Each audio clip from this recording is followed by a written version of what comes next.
یہ قبلہ یہ کعبہ یہ مسجد یہ منبر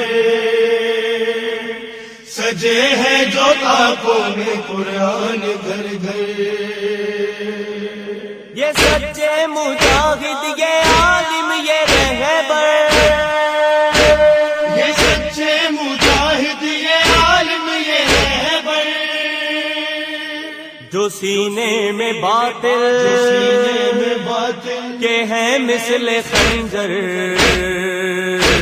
تیرے منتظر ہے تیرے منتظر ہے تیرے منتظر ہے تیرے منتظر ہے. وہ دشت بلا میں شہیدوں کی لاشیں تیرے منتظر ہے تیرے منتظر ہے تیرے منتظر ہے تیرے منتظر ہے. فضاؤں میں باقی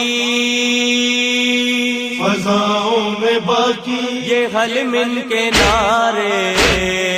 تیرے منتظر ہے تیرے منتظر ہے تیرے منتظر ہے تیرے منتظر ہے. فلک پر وہ خون شہیدان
انسان کو اس طرح سے خلق فرمایا ہے کہ تمام مخلوقات کے اندر ذمہ دارانہ کردار ادا کرے، ایک ہدف اور مقصد لے کر اس دنیا کے اندر آئے اور اس ہدف اور مقصد کو حاصل کرنے کے لیے اپنی زندگی کے ہر موڑ پر خاص فیصلہ کرتا چلا جائے.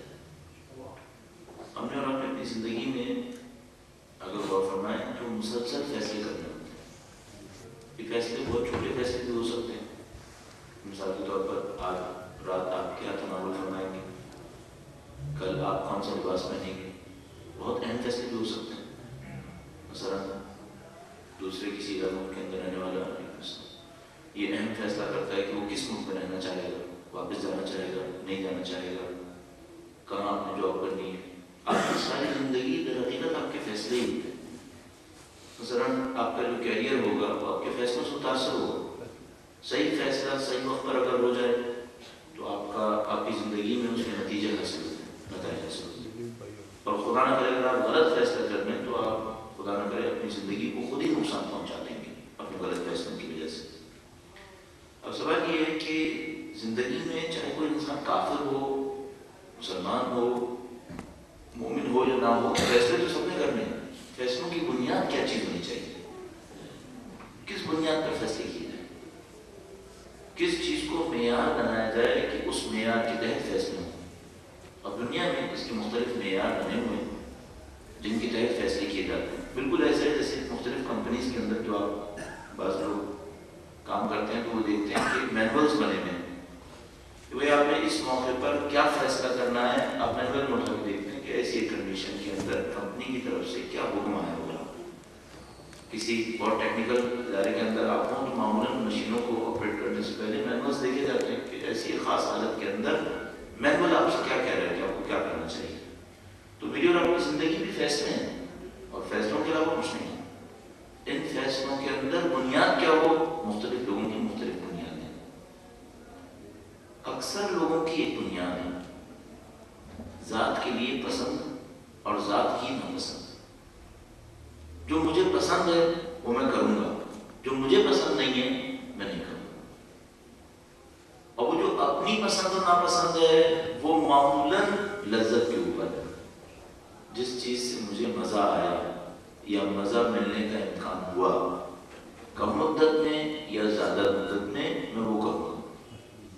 امکان نہیں ہے مزے کا, میں نہیں کروں گا. آپ یقین فرمائیے کہ آپ بھی یہاں تشریف فرما ہیں. اگر اس جملے کو تھوڑا تحمل سے سماعت فرمائیں تو میں ثابت بھی کروں کہ آپ بھی کسی لذت کے لیے یہاں تشریف فرما. کم سے کم جو لذت آپ حاصل کرنا چاہتے ہیں وہ جزا کی لذت ہے, اللہ کی جزا کی. جزا تو ایک لذت ہے نا بھئی. آپ ایک لذت سیب کھا کے لیتے ہیں اور ایک بہشتی سیب کھا کے لیں گے, وہ بھی ایک لذت ہے.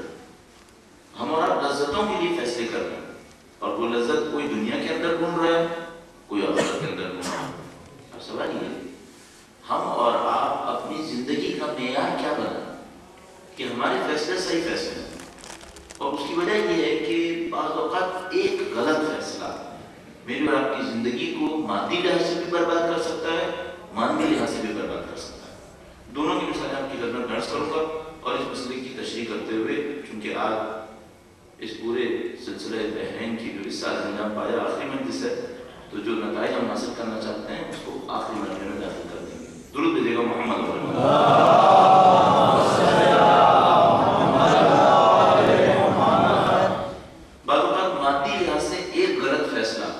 مادی زندگی کو برباد کر دیتا ہے. مثلا کوئی انسان ایک غلط فیصلہ کرے, کھانے کی جگہ زہر کھا لے.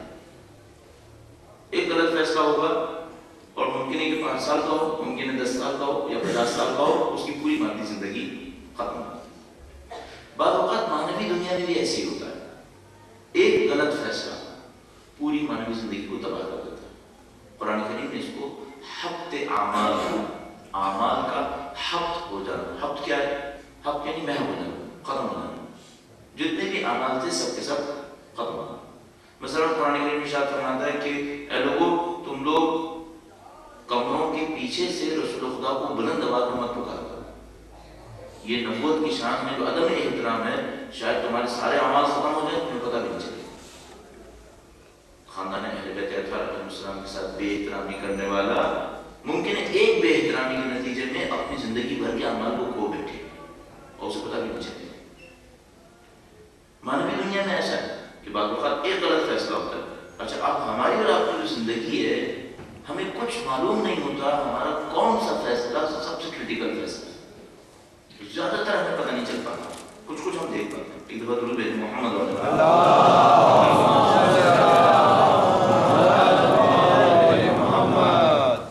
تو بنیاد کیا بنائی جائے کہ ہم کوئی غلط فیصلہ نہ کریں.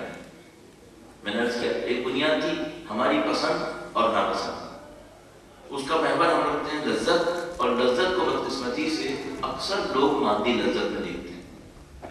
اگر مادی لذت میں محدود رہ کر فیصلہ کریں گے معمولاً فیصلہ غلط ہو جائے گا. معمولاً فیصلہ غلط ہوگا. البتہ بہت سارے لوگ ہوشیار ہوتے ہیں, یہ کام نہیں کرتے. مثال کے طور پر آپ خدا نہ کرے شوگر کی بیماری میں مبتلا ہو جائیں اور آپ کے سامنے انتہائی لذیذ کوئی مٹھائی رکھی ہو, اس وقت مادی لذت کا تقاضا یہ ہے کہ آپ کھا لیں. لیکن کیا آپ کھاتے ہیں؟ آپ اپنی بیماری کے پیش نظر اس غلط فیصلے سے گریز کرتے ہیں. اب یہاں پر مولا کا ایک جملہ بہت اچھی طرح سمجھ میں آتا ہے. فرمایا تعجب ہے انسان بیماری سے بچنے کے لیے پرہیز کرتا ہے خدا کے عذاب سے بچنے کے لیے گناہ سے نہیں بچتا. اس کو شوگر تھی، چونکہ شوگر تھی اس نے یہ لذیذ مٹھائی نہیں کھائی، جبکہ اس کو بہت اچھا لگ رہا تھا کہ کھا لیتا. صبر کر لیا اپنے نفس کے اوپر. کیوں صبر کیا؟ اس بیماری کی شدت سے بچنے کے لیے. جانتا تھا بیماری شدید ہو جائے گی تو جو 2 منٹ کی لذت ہے وہ کئی گھنٹوں کی اذیت برداشت نہیں کر پاؤں گا. تو اس نے صحیح فیصلہ کیا. اب سوال یہ ہے کہ آپ اگر یہ چاہیں کہ آخرت تک کے لیے آپ کی لذت پائیدار ہو جائے، معیار کیا بنا کہ آپ کی لذت کبھی منقطع نہ ہو، لیکن یہاں سے لذت شروع ہو آخرت تک لذت چلتی رہے. معیار کیا بنا؟ خدا متعلق معیار دیا. کہا تم اپنی ہوا و حوث کی مخالفت کرو، تمہاری لذتیں ہم پوری کریں. سبحان اللہ. ہوا و حوث کی مخالفت کرو. وہ لوگ جو ہم سے کہتے ہیں نا کہ ہمیں ہدایت نہیں ملتی، کیا کریں ہدایت حاصل کرنے کے لیے؟ ہدایت اعلیٰ پیمانے کی ہدایت کے لیے بہت سارے طریقات ملے ہیں. قرآن کریم نے ایک جگہ ارشاد فرمایا یہ وہ لوگ ہیں جنہوں نے ہوا و حوث کی پیروی کی تو اللہ کے راستے سے گمراہ ہو گئے. مطلب نکالیے اس کا مطلب ہے اگر کوئی ہوا و حوث کی مخالفت کرے گا کبھی خدا کے راستے سے گمراہ نہیں ہوگا. آپ کے اور میرے سامنے آسان قانون یہ قانون ہے، اپنی ہوا و حوث کی مخالفت کرنا. میں نہیں کہہ رہا زندگی کے واجبات کو ترک کر دینا، نہیں، واجبات کو ترک کریں گے زندگی ختم ہو جائے گی، کون ہے ہمارا کام کرے گا. ہاں ہوا و حوث کی مخالفت ہونی چاہیے. ہوا و حوث کی مخالفت کسی کہتے ہیں اور اس کے مقابلے میں ہم کیا قانون بنائیں؟ تو ہوا و حوث کی مخالفت کے مقابلے میں ایک قانون بنتا ہے جس کو اسلام نے پیش کیا ہے، اس کو ہم کہتے ہیں قناعت. قناعت کا قانون بنانا. آپ کو ہوا و حوث ایک راستے پر بلا جائے، کم از کم مادی دنیا میں آپ قناعت کا راستہ اختیار کریں. آپ بہت آسانی سے سمجھ جائیں گے کہاں ہوا و حوث ہے اور کہاں وہ راستہ ہے جو خدا دے دینا چاہتا ہے. اب سادہ ترین مثالوں سے اپنے کام کو آگے بڑھانے کی کوشش کرتے ہیں. ایک دفعہ آپ نے لباس پہننا ہے اور آپ کے پاس مکمل اختیار ہے. معاملہ مضبوط اور پائیدار اور غیر مضبوط غیر پائیدار کا بھی نہیں ہے. آپ کے پاس اختیار ہے کہ آپ ایک لباس پہنے، مثلا اردو میں پاکستانی زبان کو دیکھتے ہوئے اپنے پاکستانی لہجے کو 1000 روپے کا ایک لباس پہنے. ایک دفعہ آپ کے پاس امکان ہے کہ نہیں 5000 کا پہنے. مضبوطی غیر مضبوطی کا معاملہ نہیں ہے، صرف مثال کے طور پر برانڈ کا معاملہ ہے. صرف اس بات کا معاملہ ہے معاشرے میں یہ رائج ہے، اس سے معاشرے میں شان نکلتی ہے. قناعت کیا حکم دیتی ہے؟ بہت سادہ سی بات ہے کہ قناعت یہ کہہ رہی ہے کہ جس سے تمہارا کام نکل رہا ہے اس کے اوپر اکتفا کرو، اس سے آگے جانے کی ضرورت نہیں. کیا ضرورت ہے؟ ساری اہل بیت کی 250 سال زندگی کو جمع کیجئے، ایک لمحہ نکالیے جو قناعت سے باہر جا رہا ہے. 250 سال میں ایک دن نکالنے ایسے تو قناعت سے باہر نکلتے ہیں. جو ہمارے لوگ کہتے ہیں عید کا دن تو کم سے کم اب ان باتوں کو سوچنے کا نہیں.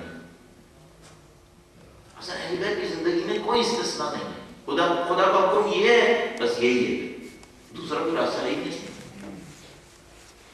بس ایک قانون آپ نے دیکھ لیا مادی دنیا کے اندر، پیسے کے معاملے کے اندر آپ قانون دیکھ لیجیے، قناعت دیکھ لیجیے.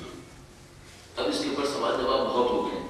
جب ہم کرتے ہیں یہ باتیں تو اس کے اوپر سوال جواب بہت ہوتے ہیں کہ بھائی ہم جس محلے میں رہتے ہیں اس محلے میں یہ سب کچھ ہوتا ہے، اب ہم یہ کریں یا نہ کریں. ہمیں یہ آج تک سمجھ میں نہیں آتا کہ محلہ کون طے کرتا ہے، یا اس محلے میں رہے کیوں رہے. یہ بھی تو آپ کی قناعت سے آگے بڑھنے کی بات ہوئی نا. مثلا بعض اوقات صحیح پرابلمس ہوتی ہیں. مثلا وہ کہتا ہے کہ بھائی میرا کام اس جگہ سے نزدیک ہے تو اس کی خاطر مجھے نزدیک رہنا پڑتا ہے. یہ سب چیزیں ہمیں بھی سمجھ میں آتی ہیں. ہمارے خیال میں پوچھنے والے کو خود بھی پتا ہوتا ہے معمولاً کہ قناعت کا راستہ کون سا ہے، تو ہم اس سے زیادہ تشریح نہیں کریں. آپ اپنی زندگی میں خود ڈھونڈیے قناعت کا راستہ کون سا ہے، اس قناعت کو اختیار کر لیجیے. اچھا آپ لوگ کہتے ہیں جب قناعت کر لی اور پیسہ بچ گیا تو اب کیا کریں؟ بھیا اللہ کے ضرورت مند بندے دنیا میں کم ہیں کیا؟ ان پہ خرچ کرنے میں کون سی برائی ہے؟ اچھا ہی ہے. بھئی آپ اپنی زندگی میں تھوڑے سے کھانے ہو جائیے، تھوڑا سا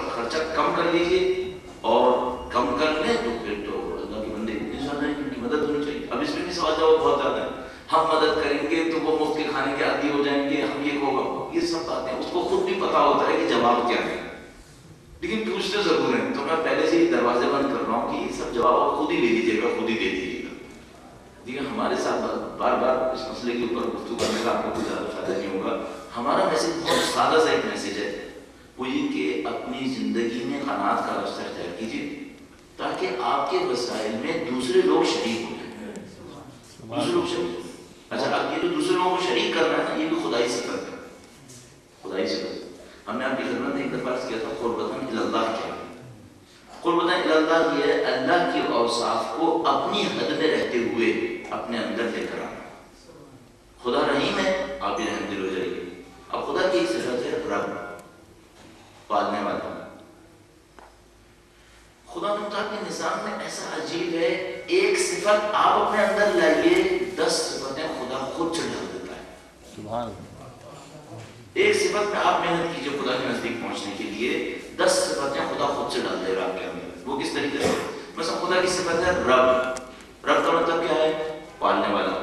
اچھا اگر دیکھیے تو خدا ہر صفت میں آپ کو اپنا جانشین بنانا چاہتا ہے. مثلا وہ عادل ہے, ہم سے کہتا ہے عدل کر لو. اگر ہم نے عدل کیا تو ہم کیا ہو جائیں گے؟ اللہ کے خلیفہ, اللہ کے جانشین. اب وہ رب ہے تو وہ کیا چاہتا ہے؟ کہتا ہے میں رب ہوں, تم زمین پر پالو. اچھا اگر تم نے پال لیا تو کیا ہوگا؟ تم ربوبیت میں میرے جانشین ہو جاؤ. اب یہ آپ نے فیصلہ کرنا ہے کہ آپ کو بس اپنی ربوبیت دکھانی ہے, اپنے بھی بچوں کے لیے رب بننا ہے, یا پورے معاشرے کے لیے رب بننا ہے. جتنا آپ چاہیں گے خدا آپ کو بڑھا بڑھا کے دیتا چلے گا.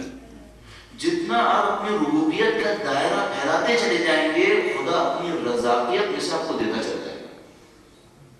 اور جتنا آپ نے کنجوسی دکھانے کی کوشش کی کہ نہیں یہ تو میرا ہے, یہ تو میرا ہے, پہلے تو خدا سزا دے گا, اور پھر بھی نہیں سدھرے تو پھر فرماتا ہے کہ میں دروازے کھول دیتا ہوں, کیونکہ پھر قیامت کے دن پکڑوں گا. قانون فرمایا قرآن میں قانون فرمایا ہے کہ اگر کوئی انسان خدا متعال کے مقابلے میں مخالفت کرتا ہے تو وہ رسی سخت کرتا ہے ہوشیار کرنے کے لیے. 2-3 دفعہ ہوشیاری کے لیے اس نے ایک سگنل بھیجا کہ اب تم ہوشیار ہو جاؤ, اب ہوشیار.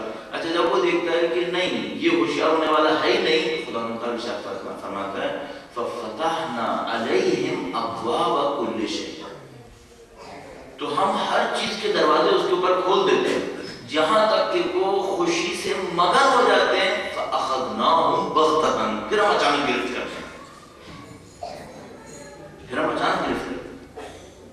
بس اگر اب تک کچھ نہیں ہوا ہے غفلت دکھانے کے باوجود, تو اس کا مطلب یہ ہے کہ اخذناہم بغتۃ, اچانک گرفت کا دروازہ نزدیک آ رہا ہے.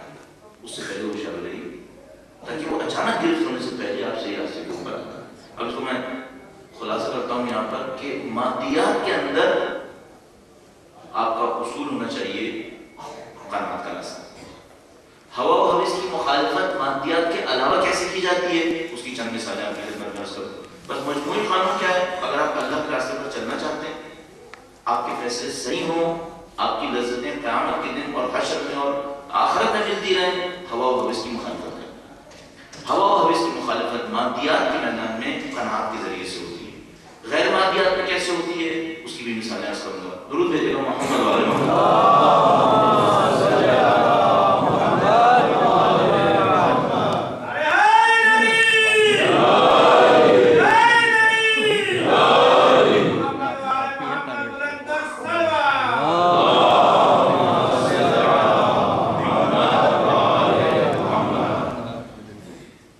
اصل قانون ہے ہوا و حوث کی مخالفت. مادیات کی دنیا میں قناعت, غیر مادیات کی دنیا میں مثال یہ ہے صبح کو اٹھنا چاہ رہے ہیں, نہیں اٹھ پا رہے, ہوا و حوث کہہ رہی ہے اور سو, اللہ کا حکم کہہ رہا ہے جاگ جاؤ بندگی کرو.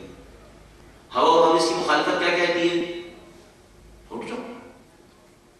جس کسی نے یہ معرکہ کر دیا کہ اپنی ہوا و حوث کی مخالفت کر لی, بس سمجھ لیجیے اس کی ہدایت میں اضافہ ہو, خود بخود ہدایت پائے گا.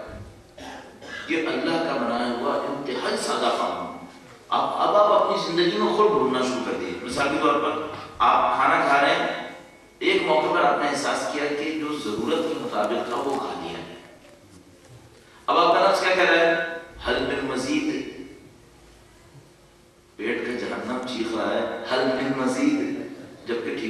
ہو چکا ہے. اب ہوا و حوث کیا کہہ رہی ہے؟ اور کہو آپ کی ہوا و حوث کی مخالفت کیا کہہ رہی ہے؟ خدا کا راستہ کیا ہے؟ بس کرو بھائی یہاں پہ رک جاؤ. زندگی کے ہر موڑ میں اس قانون کو جاری کر دیتے. مثلا آپ ٹیلی ویژن دیکھ رہے ہیں, آپ جانتے ہیں جو دیکھ رہے ہیں یہ صحیح نہیں ہے. آپ کی ہوا و حوث کیا کہہ رہی ہے؟ دیکھو. خدا کا قانون کیا کہہ رہا ہے؟ کیا ضرورت ہے دیکھنے کی؟ کیوں جہنم پال رہے ہو؟ بند کر دیجیے. آپ کے ہاتھ میں ہے, اختیار میں آپ بند کر دیجیے. آپ کہیں گے ہم ایک کمرے میں رہتے ہیں وہاں پہ سب دیکھتے ہیں, آپ اٹھ کے کوئی اور کام کر لیجیے. آپ کہیں گے ہم گھر والوں کے ساتھ ہیں, وہ گھر والے تو پھر بھی دیکھتے ہیں, آپ اپنے دوسرے کمرے میں چلے جائیے, کوئی اور کام کر دیں. کب تک آپ کے گھر والے احساس کرتے رہیں گے کہ بھائی آپ دیکھتے نہیں لیکن وہ لوگ دیکھتے ہیں؟ کم سے کم آپ تو اپنی جنت بنا لیجیے. یہ ساری ذمہ داری آپ کے اوپر آئے گی. اب ذمہ داری کا ایک دائرہ آپ کے اپنی ذات کا دائرہ ہے جہاں پہ آپ نے اصول کیا بنایا ہے؟ ہوا و حوث کی مخالفت. ذمہ داری کا دوسرا دائرہ پورا خاندان ہے. قو انفسکم و اہلیکم من النار. قرآن کریم میں ارشاد فرماتا ہے اپنے آپ کو اور اپنے اہل خانہ کو آتش جہنم سے بچاؤ, یہ تمہاری ذمہ داری ہے. یعنی مطلب کیا ہے؟ خدا نہ کرے اگر میرا فرزند غلط راستے پر چل نکلا, کون ذمہ دار ہے؟ پہلے میں ذمہ دار. کیوں؟ خدا کا قانون تھا قو انفسکم و اہلیکم من النار. خود اپنے آپ کو اور اپنے اہل خانہ کو آتش جہنم سے بچاؤ. ذمہ داری کا تیسرا حصہ بھی عرض کر دوں, ذمہ داری کا تیسرا حصہ ہے معاشرہ. بس انسان 3 لیول پر ذمہ دار ہے. اپنا ذمہ دار ہے, اپنے خاندان کا ذمہ دار ہے, اور اپنے پورے معاشرے کا ذمہ دار ہے. پہلے معاملے کے اندر آپ نے کام کیا کرنا ہے؟ ہوا و حوث کی مخالفت. جہاں آپ نے یہ کام صحیح کر لیا, باقی کام خود بخود صحیح کر لیا. مطمئن رہیے, خدا کا قانون ہے کہ جو ہوا و حوث کی مخالفت کرے گا خدا اس کو ہدایت دیتا ہے. اور آپ کے لیے کوئی مشکل کام نہیں. مثلا کیا اس کے لیے کئی تفاسیر پڑھنے کی ضرورت ہے کہ ہوا و حوث کی مخالفت کیسے کرتی ہے؟ لیکن کوئی تفسیر پڑھنے کی ضرورت نہیں. کل سے شروع کر لیجیے. کل کیوں کریں؟ ابھی کریں, آج سے شروع کریں. آپ سونے لگے, آپ کو یاد آیا کہ بھائی کسی نے کہا تھا وضو کر لینا چاہیے. اب آپ کا نفس کہہ رہا ہے کہ بھائی کون اٹھ کر جائے وہاں تک دوبارہ وضو کرے. ہوا و حوث کی مخالفت کیا کہہ رہی ہے؟ اٹھ جاؤ کر. اس میں کیا جائے؟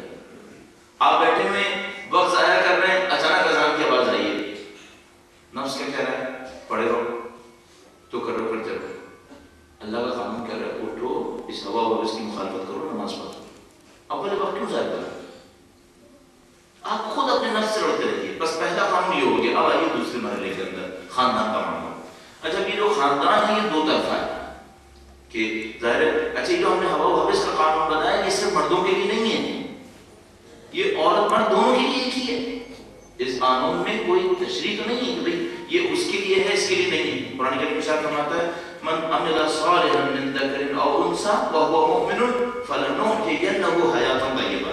جو بھی عمل صالح انجام دے گا اور وہ صاحب ایمان ہو تو خدا اسے پاک و پاکیزہ زندگی دے گا, چاہے مرد ہو چاہے عورت ہو. خود فرمانا من ذکر او انثى, چاہے مرد ہو چاہے عورت ہو. بس جو ہماری بہنیں سن رہی ہیں ان کی خدمت میں کہ ہوا و حوث کی مخالفت انہوں نے نہیں کرنی ہے.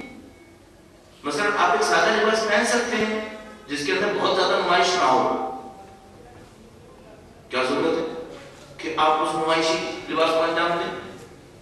اور دسیوں قوانین ظاہر ہے کہ کیونکہ ہمارے براہ راست مخاطب آپ لوگ ہیں, ہم بہت زیادہ اس مسئلے کے اوپر ابھی گفتگو نہیں کر پائیں گے. زیورات کے اندر, طرز زندگی کے اندر, اصل پردہ نہ بے پردگی کے اندر, ان تمام چیزوں کے اندر ایک ہی قانون چلے, ہوا و حوث کی مخالفت. اور یہ بنیادی اصول ہے.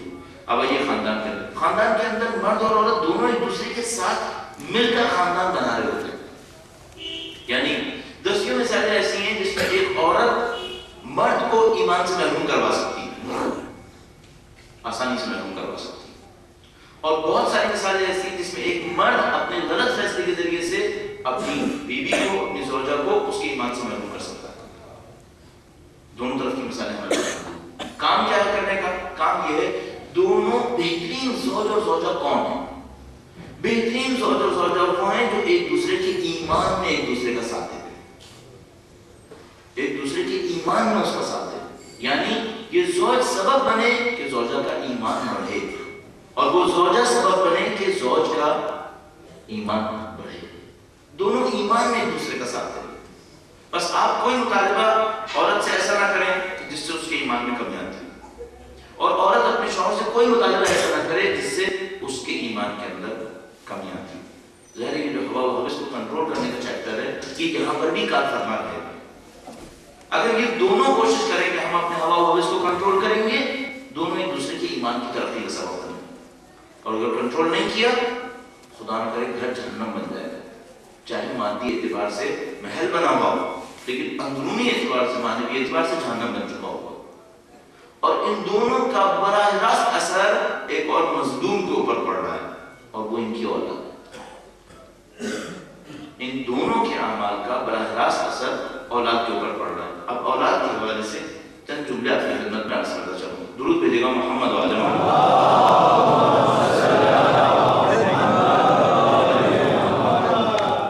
صاحب ہمارے ایک دوست کالج کے زمانے سے دوست اور ایران چلے گئے. ہم واپس آتے تھے دوستی رہتی تھی. اتنا سمجھاتے تھے بندے خدا نماز پڑھ لو. نماز نہیں پڑھتا. اب ہم سر مار مار کے تھک گئے کہ بھائی کچھ ہمارا خیال کر رہا ہے. مولوی آدمی ہے تو ہمارے ساتھ چلتے ہو لوگ دیکھتے ہیں نماز نہیں پڑھتا ہے تو ہماری بھی بدنامی ہے. نہیں مانتا. ایک دفعہ یہاں سے واپس آئے ملنے ملانے کے لیے دیکھا یہ بھی حضرت آتا تھا ہمارے ملتا تھا بہت اچھے طریقے سے. آیا دیکھا کہ صاحب خادگی سے نماز پڑھ رہا. میں نے کہا بھائی کیا ہو گیا؟ اتنا ہم نے محنت کی وہ تو نہیں ہوئی. کون سا ایسا مولوی آ گیا بھائی ہم بھی ملتے ہیں اگر اس سے.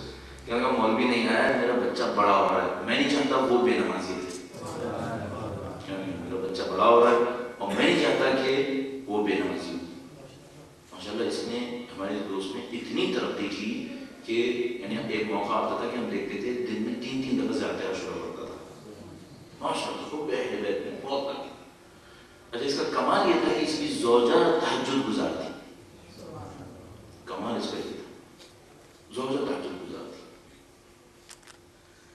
اب ہمارے اور آپ کے ذہن میں ایک سوال ابھرنا چاہیے اولاد کو کیسا دیکھنا چاہتے ہیں؟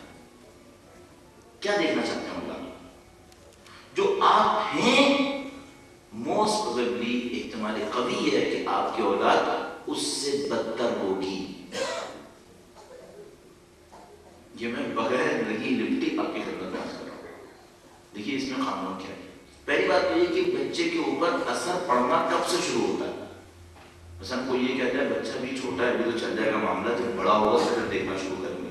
اصل بچے پر اثر ماں کا اور باپ کا ولادت سے پہلے شروع ہو جاتا ہے. تمام روایات ہمارے پاس موجود ہیں. تفصیلی ابحاث اس میں ہو چکی ہیں کہ بچہ شکم مادر میں اپنی ماں کے غلط اعمال اور باپ کے غلط اعمال سے متاثر ہو. آپ کے بچے کی تربیت بہت پہلے شروع ہو چکی ہے. اصل اس غذا سے شروع ہو چکی ہے جس سے آپ کا جسم بنا. بچے کے اوپر اثر شروع ہو چکا. بچہ خدا نہ کرے کم عمری کے اندر جب ابھی شیر خوار ہے اپنے گھر میں آنے والی آوازیں سنتا ہے. جتنا میوزک ہے سن رہا ہے کیونکہ گھر میں تو ٹی وی چلتا ہی رہتا ہے اور بچہ بیچارہ میوزک سنتا رہتا ہے جبکہ ابھی اس کو یہ بھی نہیں پتا ہوتا کہ میں سن کیا رہا ہوں. آپ کے خیال میں بے اثر ایسا کرتے ہیں 2 بچے لے ایک بچے کو پیدائش سے لے کر بڑے ہونے تک مسلسل قرآن سنائیں اور ایک بچے کو میوزک سناتے ہیں. اگر دونوں ایک جیسے ہوں تو میں کہنا نہیں چاہ رہا پھر آ کے ہمارے منہ پہ آپ چماٹ بھی مار دیں کوئی مسئلہ نہیں. تجربے شدہ چیزیں ہیں. دیکھیے دونوں ایک جیسے نکلیں گے تو پھر آپ اپنے بچے کے اوپر ستم کیوں کر رہے ہیں؟ ہمیشہ ذہن میں رکھیے گا کہ آپ کے ہاتھ میں ہیں. بس پہلا قانون کب سے بچے پر اثر شروع ہوگا؟ آپ کے وجود سے بچے پر اثر شروع ہو گیا اور جتنا کم عمر ہے بچے کے اوپر اثر زیادہ ہے. یعنی مثلا اس وقت جو یہ میڈیکل سائنسز کام کرتے ہیں تو وہ کہتے ہیں کہ سب سے زیادہ جو بچے کا دماغ بڑھتا ہے وہ 6 مہینے کی عمر تک بڑھتا ہے. سب سے زیادہ جو بچے کا دماغ بڑھتا ہے فزیکلی وہ 6 مہینے کی عمر تک بڑھتا ہے. اگر میں اس کے ساتھ کمپیئر کروں تو 6 مہینے تک آتے آتے بچے کا دماغ 80% بن چکا ہوتا ہے. اب آپ نے اس بچے کے اوپر کیا ستم ڈھایا. جب اس کا دماغ بن رہا تھا آپ نے اس کو میوزک سنانے سے بچایا نہیں, تو آپ نے اس کے اوپر ظلم کر دیا بیچارے کے اوپر. اس کو وہ کچھ سنا دیا جو اسے سننا ہی نہیں تھا. اور جو آپ کو سنانا چاہیے تھا, اگر آپ نے خود قرآن کریم نہیں پڑھا اور آپ کی زوجہ نے بھی قرآن کریم نہیں پڑھا, تو جب اس کے دماغ کے بڑھنے کا ٹائم تھا تو اس نے قرآن کی آواز سنی نہیں. نتیجہ کیا نکلے گا؟ خدا نہ کرے اگر یہ صورتحال جاری رہی تو جو آپ نے اذان و اقامہ دکھائی سنائی تھی اس کے بعد یہ نماز میت ہے, بس معاملہ یہ نہ ہونا چاہیے. آپ بیچ میں اس کو سمجھا دیجیے. بس پہلا قانون یہ ہے کہ کب سے اثر شروع ہوگا؟ پیدائش سے پہلے. جتنا بڑا ہوتا جا رہا ہے اثر دیتا چلا جائے گا. دوسرا قانون, جو آپ ہیں آپ کا بچہ اس سے کم ہوگا. ظاہری قوانین عرض کر رہا ہوں, استثناء تو ہو جاتا ہے. وہ کس طریقے سے؟ صاحب میں اپنی مثال دیتا ہوں آپ کی خدمت میں. فرض فرمائیے آپ کیوں لائے؟ کہا کہ بھئی ہمیں دین کچھ بتائے گا دین کے بارے میں. فرض کیجیے مجھے خود دین میں سے 60% آتا ہے. خود دین میں سے 60% آتا ہے. کیا مطلب؟ آتا ہے کا مطلب یہ نہیں کہ جانتا کتنا ہوں, جاننا تو شاید 100% جانتا ہوں. فرض کر لیتے عمل کتنا. اگر میں 60% پہ عمل کرتا ہوں آپ کو 61% نہیں دے سکتا, آپ اس سے کم ہی رہیں گے. اگر ظاہری قوانین کی بات کریں, ایک دفعہ ہوتا ہے معجزہ ہونا ہوتا ہے, غیر معمولی کوئی کام ہونا ہوتا ہے, وہ تو پھر ہو جاتا ہے. وہ تو پھر میت سے زندہ پیدا ہو جاتا ہے. قرآن کریم میں ارشاد فرماتا ہے یخرج الحی من المیت, کہ وہ خدا ایسا ہے کہ مردے سے زندہ پیدا کر دیتا ہے. لیکن اگر ظاہری قانون کی بات کریں تو اگر میں 60% اسلام پہ عمل کرتا ہوں آپ 61% پہ عمل نہیں کریں گے. اگر آپ مجھ سے متاثر ہو آپ کم پہ عمل کریں گے. اب آپ سوچئے آپ اور آپ کا بچہ, اب اس کے ساتھ کیا ہونے والا ہے؟ آپ چاہتے ہیں بچہ اسلام میں آگے بڑھے, خود اپنے آپ سے پوچھے گا میں اسلام میں کتنا آگے ہوں. اس سے زیادہ آگے ظاہری طور پر نہیں بھیج پاؤں گا, مگر یہ کہ خود کوئی محنت کر ڈالے. بس دوسرا قانون آپ کو سمجھ میں آ گیا. آپ جو کچھ بچے کو سکھانا چاہتے ہیں پہلے خود کر لیجئے, بچہ خود بخود سیکھ لے گا. مثلا میں چاہتا ہوں میرا بچہ نمازی بنے, خود نمازی بن جاؤ. میں چاہتا ہوں بچہ نماز کو اہمیت دے, خود اول وقت پڑھو. دو باتیں. تیسرا قانون ذہن میں رکھیے, آپ بچے کو سکھائیں یا نہ سکھائیں بچہ آپ کے عمل سے اقدار سیکھ لے گا. اقدار کیا ہے؟ ویلیوز. ویلیوز آپ کے عمل سے سیکھے گا. مثال کے طور پر ویلیو کسے کہتے ہیں؟ صاحب ہوا یہ کہ قرآن کریم ایک دفعہ اٹھانا تھا, اس نے دیکھا میرے بابا قرآن کریم کو اٹھانے کے معاملے میں بہت محتاط ہے. وہ جب اٹھانے لگتے ہیں پہلے وضو کرتے ہیں, اس کے بعد اٹھاتے ہیں اور اس کے بعد اونچی سی جگہ پہ رکھتے ہیں انتہائی عزت و احترام کے ساتھ. پھر اس نے ایک بات دیکھی کہ انہوں نے زندگی میں کبھی فیصلہ کرتے ہوئے قرآن نہیں پڑھا. کیا قدر سیکھے گا؟ وہ ویلیوز جو سیکھے گا وہ یہ ہے کہ قرآن چومنے کی چیز ہے, مشورہ کرنے کی چیز نہیں ہے. وہ بھی یہی سیکھ لے گا.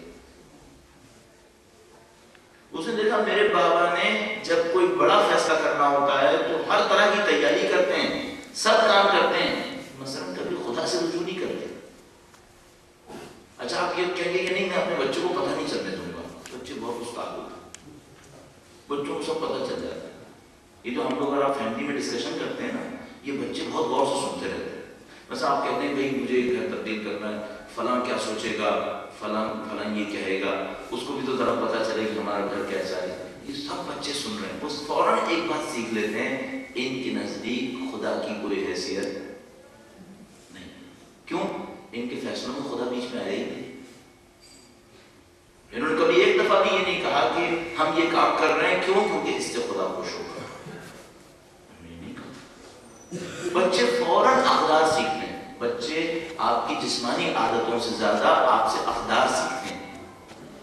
اب آپ یہ دیکھیں آپ کے بچے اور میرے بچے مجھ سے اور آپ سے کون سی اقدار سیکھیں گے, کیا قدریں سیکھیں گے؟ ہماری ظاہری اعمال کو وہ دیکھتے ہیں لیکن باطنی اعمال کو بہت اچھی طرح دیکھتے ہیں. مثال کے طور پر میں آپ کی خدمت میں عرض کرتا ہوں ایک اور مثال. درود بھیجیے گا محمد والے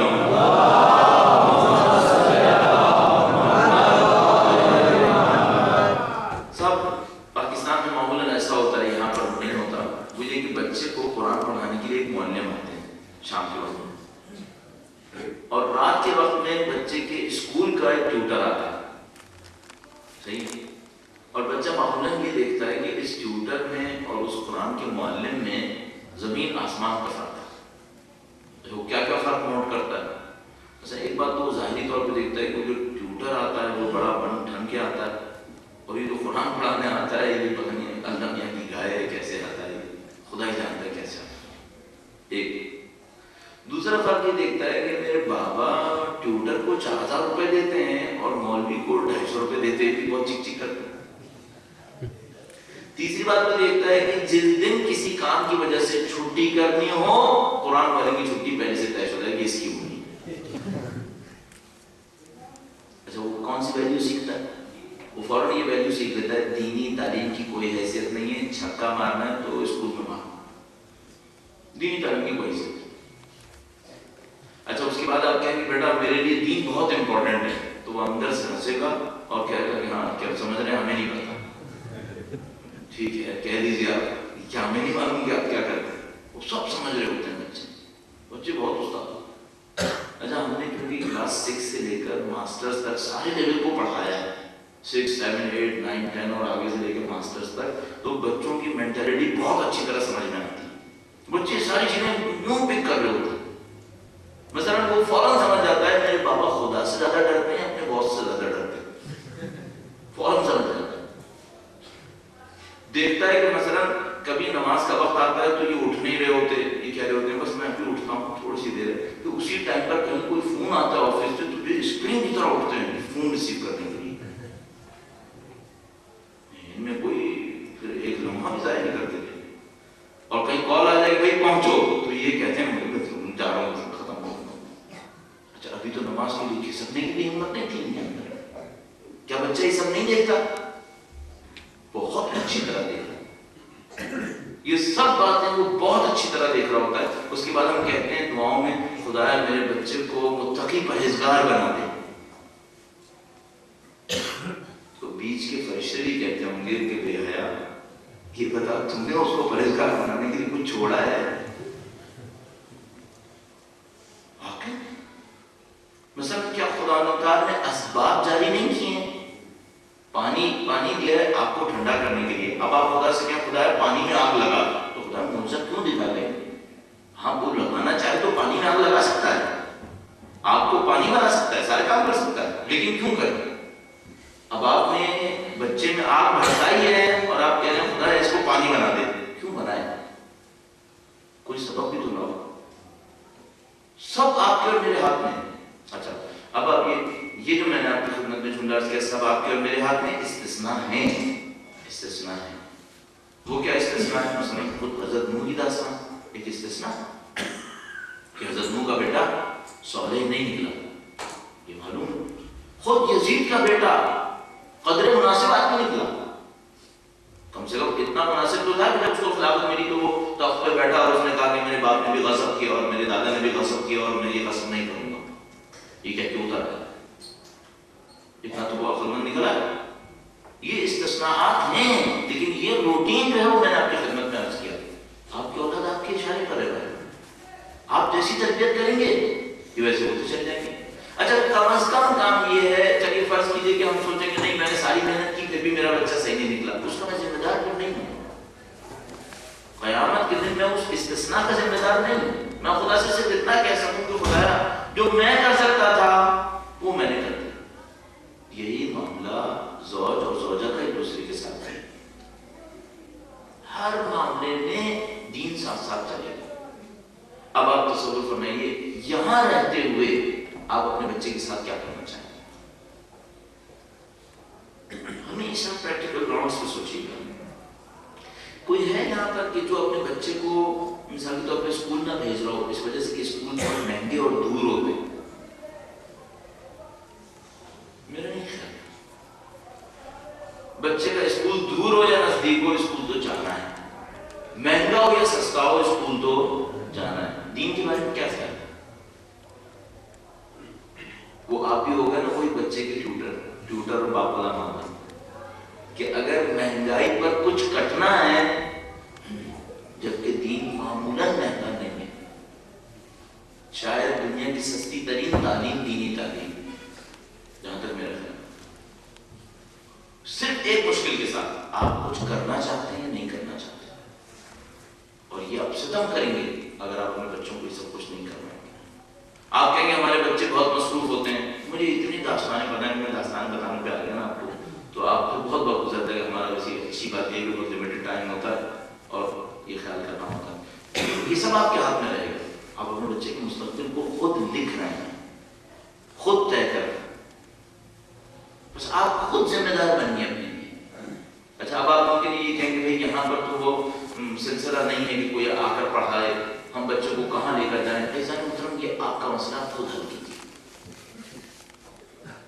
ہم لوگ یوں سمجھتے ہیں کہ اگر مثال کے طور پر بجلی نہیں آئی گھر میں، میرا مسئلہ ہے کہ یہ اے سی والے تو پاگل ہیں، نہیں بھیجیں گے تو کیا میں بغیر لائٹ کے بیٹھا رہوں گا، کچھ تو مجھے کرنا ہی پڑے گا نا۔ پانی نہیں آیا میرا مسئلہ ہے، میں جاؤں گا پانی ڈھونڈوں گا کہیں نہ کہیں سے۔ دین نہیں آیا، کوئی بات نہیں، نہیں آیا تو نہیں آیا، نہیں بھائی آپ کا مسئلہ ہے، یہ تو پانی اور گیس اور بجلی سے زیادہ سخت مسئلہ ہے، اس کو کیوں نہیں سوچتے؟ آپ کو سوچنا ہے۔ اب یہ آپ خود سوچیے کہ آپ اپنے بچوں کو دین دینے کے لیے کیا نظام بنانا چاہتے ہیں۔ آپ کا بچہ دنیا لینے کے لیے جو معمولاً دنیا کے رنگ میں لے رہا ہے، 5 دن 6 8 گھنٹے لگا رہا ہوتا ہے، اور این ممکن ہے کہ 10 گھنٹے لگا رہا ہو۔ اپنے آپ سے بتائیے گا میرا بچہ دین لینے کے لیے کتنے گھنٹے لگائے، اور اس کے لیے مجھے کیا کرنا ہے، مجھے کیا قربانی دینی ہے یا نہیں دینی ہے، پھر نظام کیا رہے گا اس کی تربیت کا۔ یہ سب چیزیں آپ سوچتے رہیے، اور یہ میں نے آپ کی خدمت میں اتنا وقت آپ کو اس لیے دیا تاکہ یہ اہم مسئلہ آپ کی نظروں میں سامنے آ جائے۔ درود بھیجے گا محمد و آل محمد۔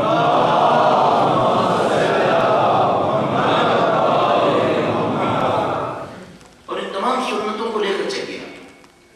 بس لبے لباب ہوا ہے تمام مجالس کا وہ یہ ہے کہ آپ کے سامنے ایک کمال کا راستہ ہے، اس کمال کے راستے پہ آپ نے چلنا ہے، لیکن پہلا قانون ہوا و حوث کی مخالفت ہے۔ پہلا قانون ہوا و حوث کی مخالفت۔ 2 چیزیں آپ اپنے اندر ایجاد کر دیجئے، پھر آپ دنیا کے ہر کفر سے ٹکرا سکتے ہیں۔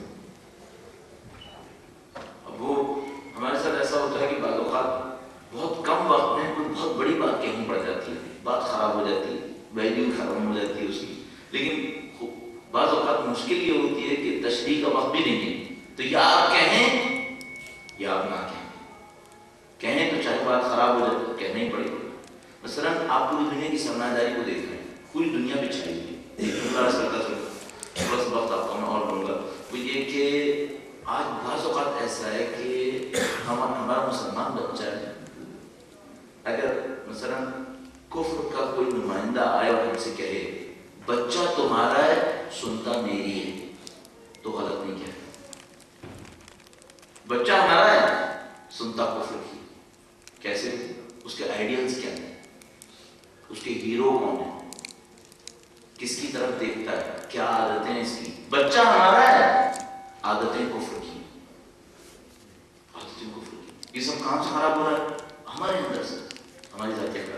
بس اگر یہ تمام سسٹم کو آپ توڑنا چاہتے ہیں، 2 چیزوں کو غور فرمائیے، میں اس کی تشریح نہیں کر پاؤں گا، یہ مت سمجھے گا یہ حل نہیں ہے، حل ہے، میں بھی تشریح کرنے کے قابل نہیں ہوں وقت کی کمی کی وجہ سے، کہیں اور موقع ملتا ہے تو تشریح بھی کرتا ہوں اور ثابت بھی کرتا ہوں کہ پوری دنیا کے کفر کا حل یہی ہے۔ وہ 2 چیزیں ہیں، ایک جذبہ قناعت، دوسرا جذبہ شہادت۔ یہ 2 چیزیں آپ اپنے اندر ایجاد کر لیجیے، جذبہ قناعت، جذبہ شہادت۔ پوری دنیا کے کفر سے آپ لڑ لیں گے، کوئی مشکل کام نہیں۔ دیکھیے کفر کیا کرتا ہے، شیطان کا کام ہے، جو میں کفر عرض کرتا ہوں یہ شیطان کی نمائندگی میں عرض کرتا ہوں، قرآن کریم نے اس کو شیطان بیان کیا۔ شیطان کی عادت ہے یخوف اولیاءہ، اپنے ماننے والوں کو خوف دلاتا ہے۔ شیطان خوف کس چیز کا دلاتا ہے؟ کہتا ہے اگر تم نے یہ کام کیا تو یہ چھن جائے گا، اگر یہ کام کیا تو یہ خطرہ تمہیں لاحق ہو جائے گا۔ حل کیا ہے اس کا؟ قناعت، قناعت پر۔ اگر تم نے یہ کیا تو یہ چھن جائے گا، اب کہ یہ چھن جائے کوئی بات نہیں، میں اس کے بغیر زندگی گزار دوں، کھانے ہو جائے گی۔ جو خدا کے مقابلے میں آئے اسے چھوڑنے کے لیے تیار ہو جائیے، یہ آپ کی قناعت ہے، جو بھی آئے۔ اب آپ کھانے ہوتے چلے جائے، آخر میں آ کر شیطان آپ کو ایک خوف دلائے گا، اور وہ خوف ہوگا موت کا، کہ اگر تم نے یہ کام کیا تو ہم تمہیں قتل کروا دیں گے. اب آپ کیا دکھائیے؟ اب آپ دکھائیے جذبہ شہادت. ٹھیک ہے, اللہ کے نام مرنے کو تیار.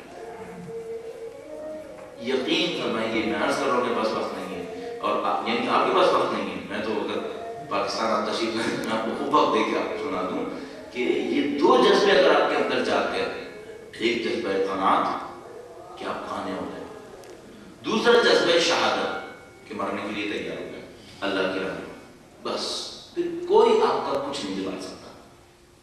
آپ دنیا کی طاقتور ترین فرد, پھر کوئی کچھ نہیں بگاڑ سکتا. لیکن ہم لوگوں کے ساتھ مشکل یہ ہے, ہمارے دل ایسی جگہوں پہ جڑے ہوئے ہیں جن کا چھننا ہمارے لیے بہت سخت ہوتا ہے. مثال کے طور پر مجھ جیسا آدمی فرض کرنا یہ 4 جگہ ذاکری کی, اب ایک موقع آ جائے کہ بھائی کیا ذاکری کرنی ہے غلط تو بچے گی, اور صحیح کی تو گئی.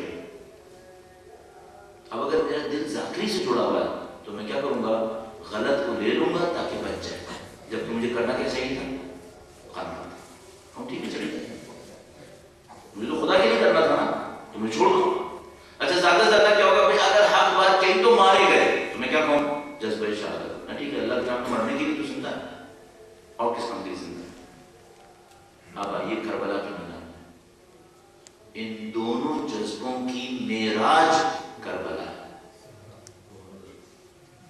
اگر کوئی کربلا سے درس لینا چاہے تو میں کہتا ہوں یہ 2 لفظ سیکھیں, قناعت اور شہادت. البتہ بہت بڑے پیمانے پر جا کر قناعت اور بڑے اونچے پیمانے پر جا کر شہادت, وہ کربلا نے سکھائی. کربلا تو ایک بے مثال واقعہ ہے, تو اس میں قناعت اور شہادت عجیب و غریب مرحلے کے اوپر, اس سے کم پر دیا تو ہم نے سیکھنے, تو ہم دنیا کے کفر کو ہرا دیں. وہ تو سید الشہداء کا معاملہ تھا, تو انہوں نے ایک کفر کو نہیں ہرانا تھا, قیامت تک کے سارے کفر کو ہرانا تھا. تو انہوں نے قناعت بھی وہ قناعت دکھائی کہ کوئی کیا قناعت دکھائے, شہادت بھی وہ شہادت دکھائی کہ کوئی کیا شہادت دکھائے. سید الشہداء کا واقعہ کربلا اس قناعت اور شجاعت شہادت کے ساتھ لے کر آگے بڑھا. ان دونوں صفتوں کو اپنے اندر جمع کرنے کے لیے کیا چاہیے, وہ جو میری زبان سے بار بار نکل رہا ہے, شجاعت چاہیے. شجاعت یہ ہے, شجاعت یہ نہیں کہ آپ دوسرے کے سامنے جا کے کہنا مار دوں میں پھوڑ دوں گا, نہیں, یہ شجاعت نہیں ہے. اشجع الناس من غلب ہوا, سب سے شجاع وہ ہے رسول خدا کی روشنی میں جس نے اپنے ہوا و حوث پہ غلبہ پا لیا. وہ شجاعت چاہیے قناعت کے لیے اور شہادت کے لیے. یہ شجاعت خاندان اہل بیت کا خاصہ ہے, ان کے اندر ہے شجاعت. انہوں نے شجاعت کے ذریعے سے ثابت کر دیا. اب میدان کربلا کو دیکھیے,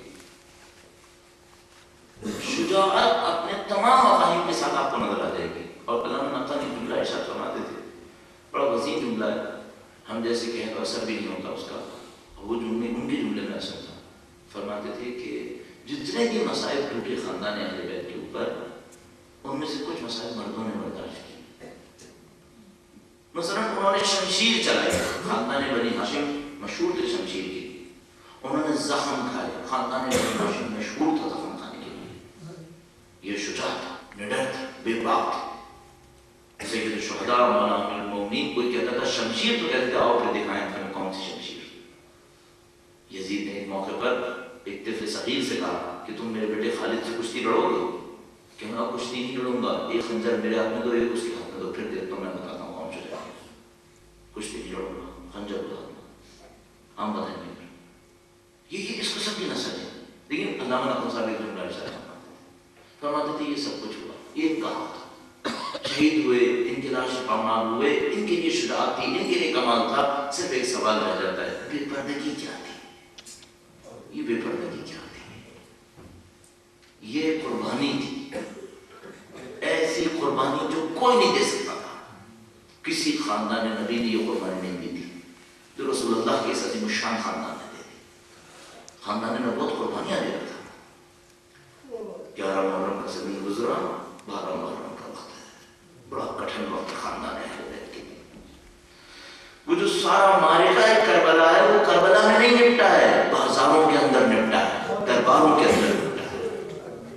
کربلا کا معاملہ کہیں اور پہ ہوا ہے. ایک کربلا کا منظر وہ ہے جو آخری منظر بنتا ہے کربلا کا, کہ بی بی سکینہ اپنے والد کی تلاش میں مقتل کی طرف گام منظر ہے.